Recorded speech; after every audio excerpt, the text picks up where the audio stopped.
Hi, my name is Nomalanga Mhlauli-Moses. I am the founder of the M3 Balance System, a system for women who balance marriage, motherhood, and money making.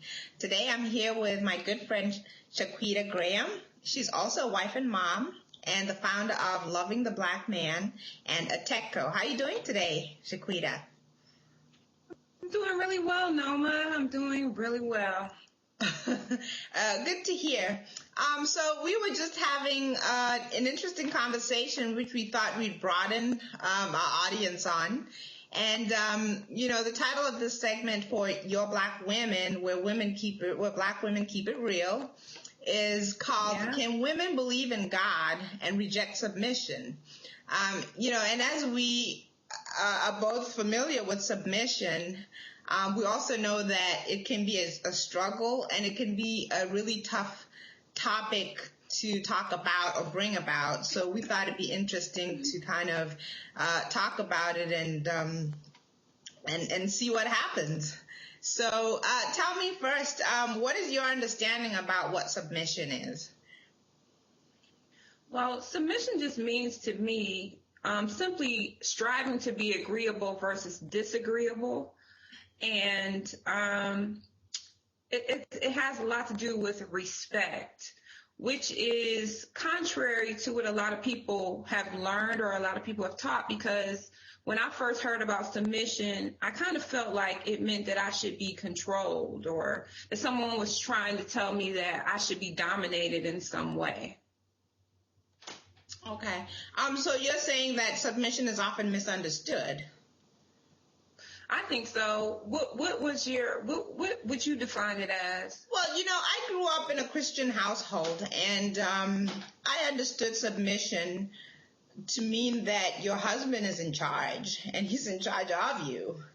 And the bottom line is that you have to do what he says. And, from a young age, especially being a passionate college-educated woman, in my younger years, I completely rejected that. And I even went as far as saying, well, if that's what, it takes to be married, I don't think I want to even do that. But my understanding has evolved. And I do also understand that you can look at submission that way, where it seems like an oppressive thing. Or you can look at it in some ways as a two-way street. Husband and wife, we're obviously talking about submission in marriage here. Can a husband and wife submit to one another? I've actually, try not to use the word submission and use the word yield, which basically means that you take an approach of, again, like to borrow your word, of being agreeable, yes. And then yielding, just like how you have a yield sign on the road where you stop to consider another person and then you go with consideration for what they're doing. You also take the easier route rather than the resistant route. And you want to create peace and harmony in your home, which does require a high level of maturity and yielding. So right, and I think you hit it on the nail, because the word is one thing, but carrying out actions is another thing, because we all have personalities and we're dealing with things in life. So your husband comes home and he says he wants to make this decision or he wants to do that. At that time, your attitude kicks in, and that's either that attitude that you can categorize as submission and being agreeable, or it's the attitude that you can categorize as like kind of kicking against and being very disagreeable. And so we all are able to do this when we're in, say, like an office environment or a corporate environment. We'll get on a team and we'll say, okay, well, let's, we might not agree here, but let's look at the bigger picture. Let's agree here. We're in the boardroom now, or we're dealing with a supervisor. But then when we come home and our husband says something, it's like, oh, wait a minute, I don't even want to hear what you have to say about this. I don't even think, we just take this whole, like, I'm going to be disagreeable and I'm going to throw a tantrum and, you have to deal with it. And that's what I had to reverse in my own, scenario. Right. So I'll throw a question at you that maybe you don't even have the answer to, but it's worth asking. Why do you suppose that women do that? Why do you suppose we can understand that in the workplace it's important to have peace and harmony in order to get things done and to sustain the job, if you want to call it a job, but then when you turn it into the home, we don't necessarily follow through with that. And, nobody's saying your husband is your boss. But how can you take a random guy who pays you at the end of the year or every 2 weeks, assign him the respect and maybe even submission and call him boss and do what he says and be agreeable, smile, all that, show up on time, all that. Do what he wants and accept that sometimes you're not going to agree but still have to go along with what he's saying. But we can't do that in the home. Why do you suppose that shows up? Well, for me, I had to reconcile the fact of it, and it goes, this is where the submission part really hits home, because it's about seeing that person as a leader or at least a very strong partner, like in a business. Like you can't have a business with someone and they say, look, I want it like this. And you're like, no, you can't have it like that. You have to respect that person's feelings. And that's where the whole part of, can you really believe in God? Because God, from my understanding of it, and I'm not a preacher or a minister or anything like that. And, what I just try to do is follow the things that I feel like I believe God would want me to do. And, in the fruit of the Spirit, he asks us to be gentle, to be kind, to have self-control, be loving, be joyful. But we will get around our own family and we have this commonality. I mean, it's like we get comfortable with them, and then we let our unrestrained side come out, and we feel like we don't have to, we'll give somebody outside of our home way more respect than we will give the people in our home, and then we would feel like they should accept that. And I think it's because we are not appropriately seeing what their role is and what that means, what comes with that role as far as the amount of credit they are due. Right. I agree with what you're saying, and I think that another reason, which, maybe doesn't come up as much, is I think there's a level of vulnerability that comes in when you're in an intimate relationship, like a marriage or a long-term relationship that may eventually turn into a marriage. There's a level of vulnerability that comes in as a woman that a lot of women are afraid of. And once you say yes, you're the leader, that puts her in a vulnerable position, because now she's subjected to his leadership and she becomes afraid of him misusing it, or that leadership becoming oppressive.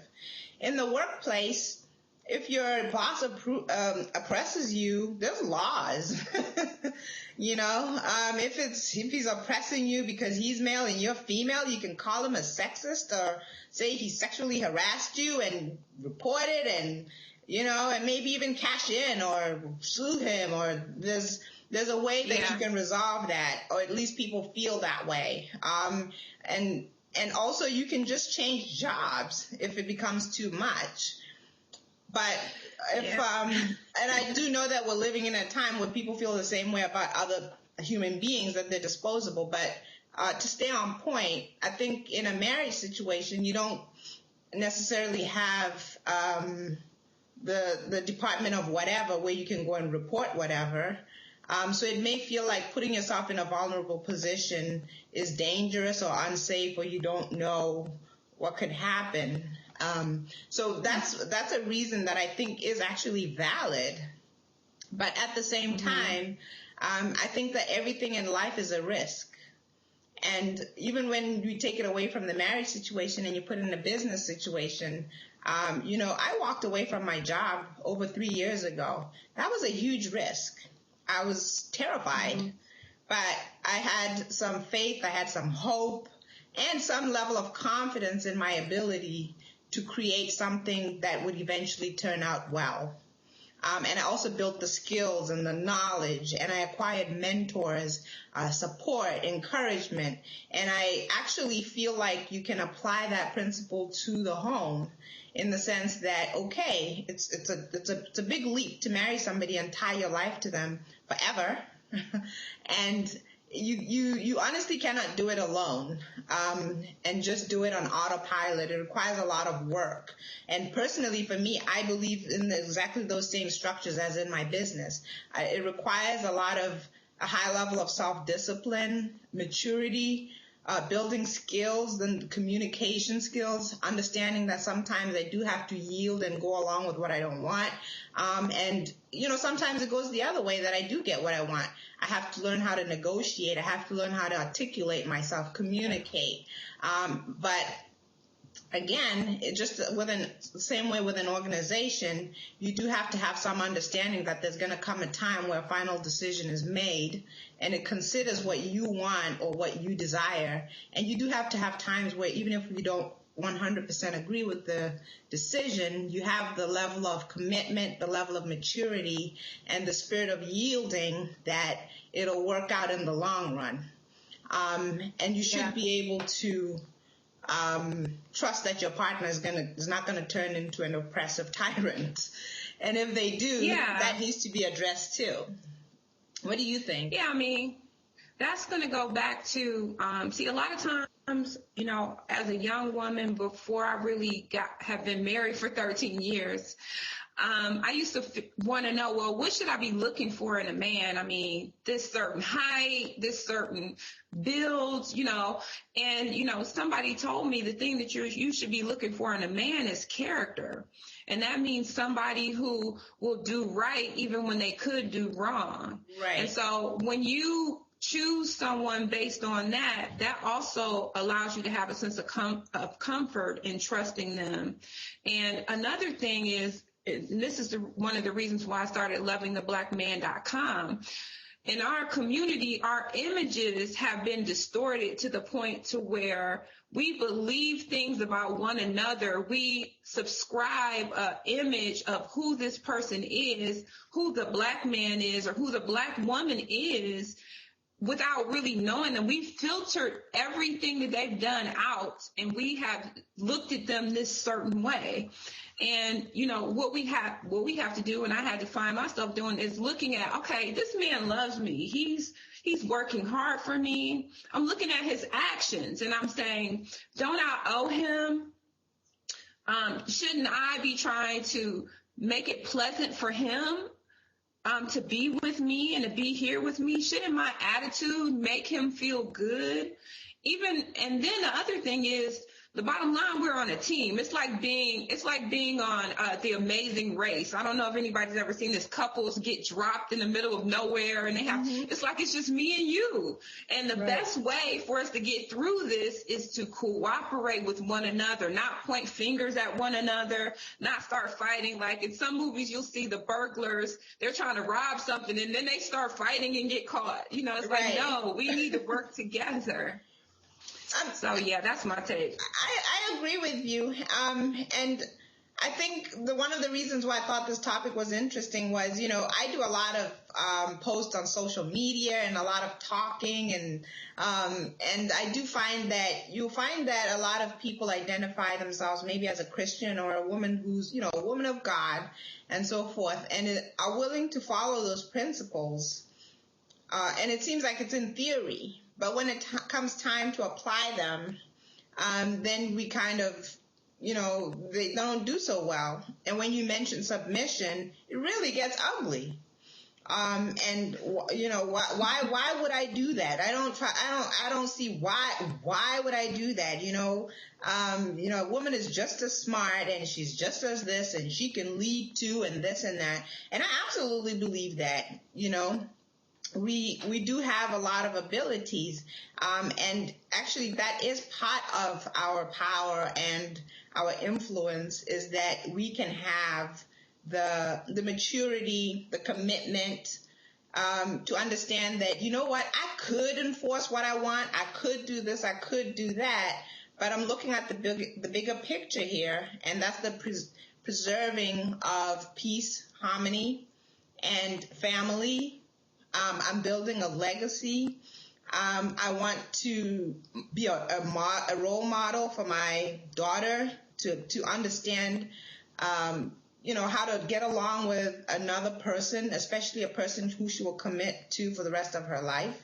And I also do model, standing for what standing up and putting your foot down on the things that you do feel strongly about, but you can do that respectfully, and without creating a volcano, and the same applies to a son, in the sense that he should have the expectation when he grows up that there are women out there who can be strong, intelligent, capable, ambitious, all these other things, but they also have a side of them that's vulnerable, lovable, building, and beautiful, and appreciate that those two sides exist. So, this is a long topic. I'll let you just kind of, say your last thoughts about it, and then we'll close out. But again, one thing that you and I have in common is we're both married. I've been married for 10 going on 11 years. I think yours is 12 or 13 years. I know just from being married as long as I have, which quite honestly in the grand scheme of things isn't that long, that there is a level of thinking and feeling and thoughtfulness and yielding that you have to apply in order to sustain yourself and to sustain your family and your home and so forth. And I think you would agree with that, no? Oh, absolutely. I mean, the family is a microcosm of a nation in a sense. We're trying to build something here, and we want peace, and everybody has to have a role. And that's where submission comes in, because again, on your job, you have a certain job. You can't go and do XYZ's job. You need to let them do their job, and you need to do your job. And in a marriage, a man has a job and a woman has a job. A man is coming home to a woman because he wants certain things from that woman, things like her to be beautiful, things like her to be comforting, things like, and many things. And I'm not trying to just narrow it down to sex and prettiness and all of that, but that is part of it. Right. We have to play our role, and then that inspires him to play his role. Sometimes you have to just do what you are supposed to do and count on that person, be the example to that person to allow them to do what they need to do. Absolutely. So that's absolutely. I couldn't agree with you more. This again is a segment of Your Black Women, where we say Black women keep it real. So this again is another ongoing conversation. We're open to comments, responses, questions, or whatever it is. And we want to hear your thoughts in the comment section. But this is the end of this segment. I just want to say again, this is Shaquita Graham. And she's a wife and mother. She's the founder of Loving the Black Man. She's also a powerful businesswoman who has created a platform for teaching children, especially Black kids, called atechco.com. So she's all woman. And I'm, of course, Nomalanga, Mhlauli-Moses, and I'm the founder of the blogs, The Healthy Black Woman, Successful Black Woman, and The Black Homeschool. Until next time, we're out. All right.